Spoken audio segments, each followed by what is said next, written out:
దేవుని మాట ప్రకారం పేతురు వల వేసినప్పుడు దేవుని మాట ప్రకారం లోతుకు పోనిచ్చి వల వేశాడు. బిళ్ళారా, పేతురు దేవుని మాటను నమ్మాడు, ప్రభు మాటను నమ్మాడు, యేసయ్య మాట నమ్మాడు. చివరికి వల వేయగానే పిల్లారా విస్తారమైన చేపలు పడ్డాయి. పిల్లారా, దేవునికి స్తోత్రం. అద్భుతం జరిగిందిగా, అవునా? విస్తారమైన చేపలు పడ్డాయిగా, బాగానే ఉందిగా. ఆ విస్తారమైన చేపలు పట్టుకుంటూ నువ్వు జీవించబోయాక అని ఉద్దేశం కాదు అక్కడ. విస్తారమైన చేపలు పడ్డాయి, ఇక నుంచి నీకు చేపలు పడతాయి, ఇక చేపలతో పట్టుకుని బతుకు అంటాం కాదు దేవుడి ఉద్దేశం.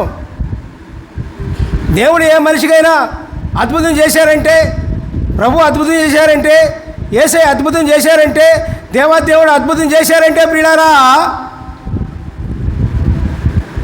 దేవుని చేర్చుకోవాలి, దేవుని కార్యం చేయాలి ప్రియులారా. దేవునికి స్తోత్రం.